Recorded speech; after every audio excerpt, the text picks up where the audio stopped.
Good morning दोस्तों, Pradeep education YouTube पर आप लोगों का स्वागत है। आज हम लोग 29 जुलाई का करंट अफेयर क्वेश्चन आंसर देखेंगे। टॉप 10 करंट अफेयर जो सभी एग्जाम से पूछा जाता है और सभी टॉपिक से हम टॉप 10 में कवर कर लेते हैं। कोई भी टॉपिक हो, सभी टॉपिक हम टॉप 10 ले लेते हैं, जो कि इसी से 90% चांस है कि जो टॉप 10 करंट अफेयर हो रहा है उसी से क्वेश्चन पूछेगा।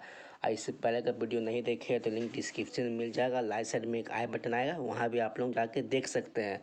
और प्रीवियस क्वेश्चन आंसर भी का प्ले लिस्ट बना हुआ, वहाँ भी आप लोग देख सकते हैं। लिंक डिस्क्रिप्शन में, एक बार लिंक डिस्क्रिप्शन जरूर चेक कीजिए। सभी प्रकार का प्ले लिस्ट बना हुआ देख लीजिएगा। इस वीडियो जितना भी वीडियो होता है उसका PDF भी आपको डिस्क्रिप्शन में मिल जाएगा। तो फुल डिस्कशन के साथ होता है। कल आप लोगों को क्वेश्चन मिला था, उसको कमेंट में लिखना था, उसी को आंसर बताते हुए आज आगे बढ़ेंगे।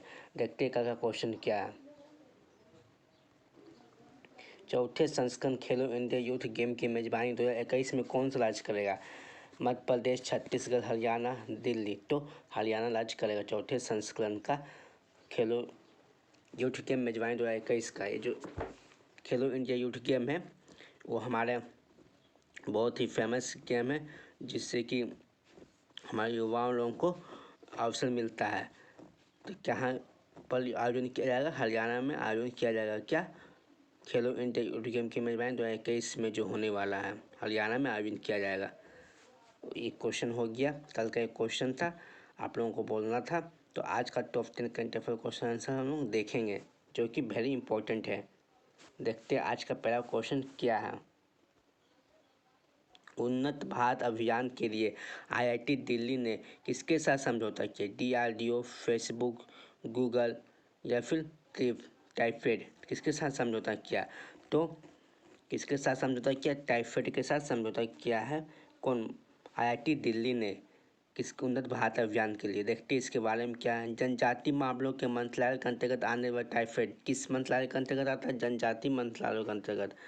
मानव संसाधन विकास मंत्रालय भारत सरकार के प्रमुख राष्ट्रीय कार्यक्रम उन्नत भारत अभियान के लिए IIT दिल्ली के साथ साझेदारी की कि टाइफेड के वन धन कार्यक्रम के तहत जनजातीय उद्यमी को अब उन्नत भारत अभियान के अंतर्गत 2600 से अधिक शैक्षणिक और अनुसंधान संस्थाओं के पूर्ण नेटवर्क की विशेषता प्राप्त हो सकती है। यह समझौता ज्ञापन विज्ञान भारती, IIT दिल्ली और टाइफेड के बीच लिपि समझौता है। क्या किस लिए किया गया? शैक्षणिक योग्यता और संस्था नेटवर्क की विशेषताओं को प्राप्त करने के लिए यह समझौता किया गया उन्नत भारत के लिए IIT दिल्ली और टाइफेड के बीच। इसका आंसर टाइफेड। वेरी इंपॉर्टेंट क्वेश्चन है। नेक्स्ट क्वेश्चन क्या है? आप लोग बस शुरू से लास्ट तक बने रहना है और फुल डिस्कशन के साथ देखते रहना है। केंद्र सरकार ने कश्मीर की GIT टैग को प्रमाणीकरण जारी करने का फैसला किया। केंद्र सरकार ने कश्मीर किसको? केसर को, लौंग को, पेड़ा को, कहवा केसर GI टैग प्रदान करने का फैसला किया। GI टैग जो होता है सभी स्टेट के लिए अलग अलग होता है, बहुत इंपॉर्टेंट होता है GI टैग।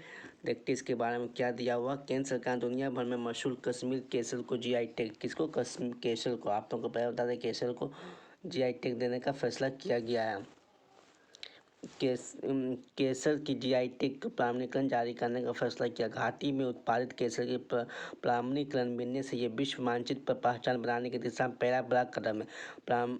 प्रमाणीकरण से कश्मीर केसर की मिलावटी और धोखाधड़ी पर भी अंकुश लगाया जा सकता है। कश्मीरी केसर औसतन 1600 मीटर की ऊंचाई पर उगाए जाने वाले एकमात्र केसर, कितना मीटर? 1600 मीटर की ऊंचाई पर उगाए जाने एकमात्र केसर की अनूठी विशेषताओं में कड़वा स्वाद, रासायनिक मुक्त प्रसंस्करण, उच्च सुगंध, उच्च गुणवत्ता वाला रंग, ताकत, लंबे मोटे धब्बे, प्राकृतिक लाल रंग के होते हैं।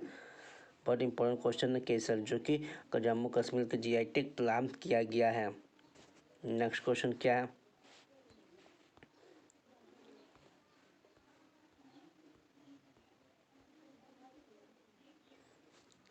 कौन सा मंत्रालय ने पट्टों से संबंधित भारतीय लेखा मानकों से संशोधन किया? वित्त मंत्रालय, कॉर्पोरेट मामलों का मंत्रालय, वाणिज्य और उद्योग मंत्रालय, कानून और न्याय मंत्रालय। कौन सा मंत्रालय ने पट्टों से संबंधित भारतीय लेखा मानकों से संशोधन किया? तो कौन सा मंत्रालय? कॉर्पोरेट मामलों के मंत्रालय। इसके बारे में देखते हैं। कॉर्पोरेट मामलों के मंत्रालय ने कुछ भारतीय लेखा मानकों में संशोधन किए, जिसमें पट्टों से संबंधित मानक शामिल। कॉर्पोरेट मामलों का मंत्रालय ने NSS 103, 116 और कुछ अन्य मानकों से संशोधन किया गया। कितना? 103 और 116 के कुछ अन्य मानकों से संशोधन किया गया। यह संशोधन राष्ट्रव्यापी रिपोर्टिंग प्राधिकरण के परामर्श के लिए जा रहे संशोधन एंड एस 103 कार्बनिक संयोजन से संबंधित है, जबकि एंड एस 116 पट्टों की मान्यता प्रस्तुत और खुलासे से संबंधित है। 103 कार्बनिक से संबंधित है और 116 पट्टों की मान्यता से संबंधित है। मंत्रालय ने कॉर्पोरेट मामलों का मंत्रालय ने पट्टों संबंध भारतीय लेख मानकों को संशोधन किया गया है। इंपॉर्टेंट क्वेश्चन है। नेक्स्ट क्वेश्चन क्या देखते हैं हम। किसने भारतीय रिजर्व बैंक के साथ $400 मिलियन मुद्रा विनिमय सुविधा पर हस्ताक्षर किए गए?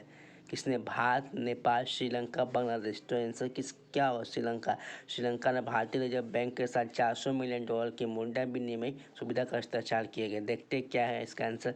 श्रीलंका ने हाल में भारतीय रिजर्व बैंक के साथ $400 मिलियन अमेरिकी डॉलर की मुद्रा विनिमय समझौते पर सहमति व्यक्त की। श्रीलंका द्वारा यह समझौता मुख्य तौर पर कोविड-19 के परिणाम उत्पन्न आर्थिक संकट के पाछा अल्पकालिक अंतर्राष्ट्रीय तरलता संबंधी आवश्यकता को पूरा करने का उद्देश्य से किया जा रहा है। यह समझौता कोविड-19 महामारी के प्रभाव को मुकाबला करने और उससे कम करने के लिए श्रीलंका को राहत प्रदान करेगा। कोरोना वायरस महामारी की समाप्ति के बाद आर्थिक विकास की दिशा में श्रीलंका के साथ कार्य करने के भारत प्रतिबद्ध सशक्त उदाहरण है।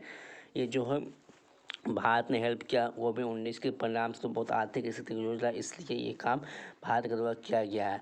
कोविड-19 बहुत से देश को आर्थिक स्थिति कमजोर हो गया, हमारे भारत का भी वही हाल है, कोई दूसरा नहीं है। नेक्स्ट क्वेश्चन क्या देखते हैं। टॉप 10 करंट अफेयर क्वेश्चन से कवर हो रहा, शुरू से लेकर अंत तक देखते रहे, सभी एग्जाम के दृष्टिकोण से बहुत इंपॉर्टेंट है। केंद्र सरकार ने पश्चिमी वायु कमान के नए प्रमुख के रूप में किसे नियुक्त किया गया? एयर मार्शल नितिन बघेल को, एयर मार्शल विवेक राम चौधरी को, एयर मार्शल रामेश्वर दत्त को, एयर मार्शल गुशा को। तो किसे नियुक्त किया गया? एयर मार्शल विवेक राम चौधरी को नियुक्त किया गया पश्चिमी वायु कमान के नए प्रमुख के रूप में। नियुक्ति जो होता है बहुत इंपॉर्टेंट होता है। केंद्र सरकार ने एयर मार्शल विवेक चौधरी को पश्चिमी वायु कमान के नए प्रमुख के रूप में नियुक्त किया, जो कि संवेदनशील लद्दाख क्षेत्र सहित उत्तरी भारत के विभिन्न हिस्सों की हवाई सुरक्षा की देखभाल करता है। वह 1 अगस्त 2020 से कार्यभार संभालेंगे। कब से कार्यभार संभालेंगे? 1 अगस्त 2020 से कार्यभार संभालेंगे। और वो एयर मार्शल बी सुरेश का पदभार ग्रहण किसकी जगह लेंगे? बी सुरेश कुमार का। ये नियुक्ति लद्दाख के पूर्वी क्षेत्र चीन के साथ सीमा रेखा के बीच बल परिचालन तैनाती के मद्देनजर हुई है। जो चीन रेखा के बीच जो चल रहा है तानातानी, उसी के मद्देनजर रखते हुए इनको नियुक्त किया गया। किसे? एयर मार्शल विवेक राम चौधरी को। कब से? 1 अगस्त 2020 से लेंगे। आप किसकी जगह लेंगे? बी सुरेश की जगह लेंगे। वेरी इंपॉर्टेंट क्वेश्चन है, आप लोग बस शुरू से अंत तक बने रहना है। इंटरनेट स्पीड रैंकिंग में भारत कौन सा स्थान पर है? 100, 129, 151, 201। तो इंटरनेट स्पीड मामले के भारत 129वां देश पर है। देखिए कितना पीछे।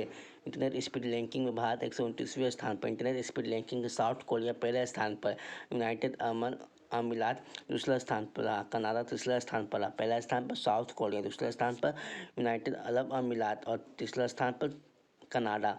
वेरी इंपॉर्टेंट क्वेश्चन, रैंकिंग संबंधित जितनी भी होती है क्वेश्चन वो भी ज़्यादा इंपॉर्टेंट हो जाता है। नेक्स्ट क्वेश्चन क्या देखते हैं हम। किसने और अंतर्राष्ट्रीय ऊर्जा एजेंसी ने शीतलन उत्सर्जन और नीति संश्लेषण रिपोर्ट जारी की? किसके साथ मिलकर अंतर्राष्ट्रीय ऊर्जा एजेंसी ने शीतलन उत्सर्जन और नीति संश्लेषण रिपोर्ट जारी की? UNDP, UNEP, ISRO, NASA. कि किसके साथ मिलकर? यूएनईपी के साथ, संयुक्त राष्ट्र पर्यावरण कार्यक्रम। यूएनईपी के फुल फॉर्म संयुक्त राष्ट्र पर्यावरण कार्यक्रम के साथ मिलकर और अंतर्राष्ट्रीय ऊर्जा एजेंसी ने शीतलन उत्सर्जन और नीति संश्लेषण रिपोर्ट जारी की। देखते हैं इसके बारे में। संयुक्त राष्ट्र पर्यावरण कार्यक्रम यूएनईपी और अंतर्राष्ट्रीय ऊर्जा एजेंसी आईईए ने शीतलन उत्सर्जन और नीति संश्लेषण रिपोर्ट जारी की। रिपोर्ट के मुताबिक जलवायु गर्म करने वाले रेफ्रिजरेटेड गैसों यानी हाइड्रोफ्लोरोकार्बन के उत्पादन और इस्तेमाल केमिकल के द्वारा 2100 तक वैश्विक तापमान के बीच 0.4 डिग्री सेल्सियस तक की कमी लाई जा सकती है। 1985 में दुनिया भर के विभिन्न देशों ने मॉन्ट्रियल प्रोटोकॉल पर हस्ताक्षर किए गए। एयर कंडीशनर की ऊर्जा दक्षता को दोगुना बढ़ाए जाने से अलग 4 दशकों carbon dioxide green house gas उत्सर्जन 460 गीगाटन की कटौती की जा सकती है। ये करने से 2010 400 गीगावाट टन की कटौती की जा सकती है। 0 डिग्री सेल्सियस तक कमी लाई जा सकती है। ये समझौता के तहत यूएनईपी के साथ किया गया।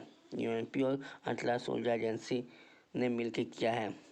वेरी इंपॉर्टेंट क्वेश्चन है। नेक्स्ट क्वेश्चन, जलवायु से संबंधित तो वेरी इंपॉर्टेंट हो ही जाता है। सभी टॉपिक से हम कवर कर ले, आप लोग बस सोच लग कर लास्ट तक बने रहना। अब पुस्तक से रिलेटेड क्वेश्चन आ गया। हाल में the Indian way strategy from A uncertain world नाम पुस्तक किसके द्वारा लिखी गई? Shashi Tharoor, doctor S Jaishankar, Narendra Modi, Amit Shah. Doctor S Jaishankar के द्वारा लिखी गई क्या? The Indian way strategy from on uncertain world नामक पुस्तक।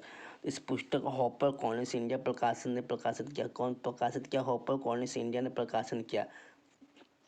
इस पुस्तक के बारे में देखिए दिया हुआ। जयशंकर पुस्तक लिखते हैं, भारत के एक ऐसे क्षेत्र प्रभाव हासिल करने के लिए दीर्घ संघर्ष करना पड़ा जो इससे पहले और अधिक आसानी से किया जा सकता है, क्योंकि इसकी विदेश नीति में अतीत में 3 बड़ी गलतियां रही। ये 3 गलतियां क्या क्या? अपने पुस्तक के बारे में सब लिखते हैं। 1927 की विवाह ने जनसंख्या और राजनीतिक दोनों के लिहाज छोटा कर दिया। आर्थिक सुधार में की गई देरी जो चीन के बाद लगभग 1.5 दशक बाद शुरू हुआ। चीन के 15 साल के इंतजार के बाद भी भारत अपने भारी नुकसान में, जिसके कारण भारत के आर्थिक सुधारों में हुई देरी। किस कारण से? दूसरा, परमाणु विकल्प संबंधित कारावास का लंबा होना, जिसके परिणाम से भारत में इच्छित प्रभाव बढ़ाने कार्यक्रम के साथ संघर्ष करना पड़ा जो पूर्व से आसानी से किया जा सकता था। यही गलतियों को उन्होंने वर्णन किया अपनी पुस्तक में। पुस्तक का नाम था Indian way strategy from an uncertain world की पुस्तक में। डॉक्टर एस जयशंकर जो हमारा भी विदेश मंत्री है। नेक्स्ट क्वेश्चन क्या है देखते हैं। हाल में ही इच्चे मिचिची किस देश के नए प्रधानमंत्री बने? कागो, ट्यूनेशिया, मोलक्का। सभी तो हो ही नहीं सकता है। क्या होगा? ट्यूनेशिया के नए प्रधानमंत्री के रूप में किसे नियुक्त किया गया? तो क्या हो जाएगा? हिचेज मचिची हो जाएगा। क्या? हिचेज मचिची किस देश के प्रधानमंत्री बने थे? ट्यूनेशिया के प्रधानमंत्री बने। इस तरह से क्वेश्चन नियुक्ति से संबंधित क्वेश्चन वेरी इंपॉर्टेंट हो जाता है। नेक्स्ट क्वेश्चन देखते हैं क्या हमारा। बस आप लोग शुरू से अंत टॉप 10 का आखिरी क्वेश्चन है। उसके बाद आप लोगों को एक क्वेश्चन दिया जाएगा जो कमेंट में आप लोगों को बताना रहता है। कनेक्टिविटी और व्यापार बढ़ाने के लिए भारत के ने 10 इंजन वाले डीजल इंजन रेल इंजन किसको सौंपा? बांग्लादेश को, कि नेपाल को, कि भूटान को, कि चाइना को? तो बांग्लादेश को सौंपा है। क्या? भारत ने 10 इंजन वाले diesel engine rail engine Bharat को ने बांग्लादेश को सौंप दिया। क्या करने? कनेक्टिविटी और व्यापार बढ़ाने के लिए। Very very important question. Top 10 current affair आज हम खत्म कर दिए हैं टुडे का। आप लोगों को डेली करंट अफेयर देखना तो लिंक डिस्क्रिप्शन में मिल जाएगा। कल आप लोगों को वीकली करंट अफेयर प्रोवाइड करा दिया गया था, एक बार जरूर चेक कीजिए। टॉप 50 करंट अफेयर वीकली है, ये सब का PDF भी आपको मिल जाएगा। कल के लिए आप लोगों को क्वेश्चन देखते हैं क्या है, कल आप लोगों को कमेंट में बताना है। हाल में जॉन सेक्सन का निधन हो गया, वो किस क्षेत्र से जुड़े हुए थे? लेखक, संगीतकार, अभिनेता, पत्रकार। आप लोगों को बताना किस क्षेत्र से जुड़े हुए थे जॉन सेक्सन, कमेंट में लिख कर। तो अभी के लिए फिलहाल इतना ही।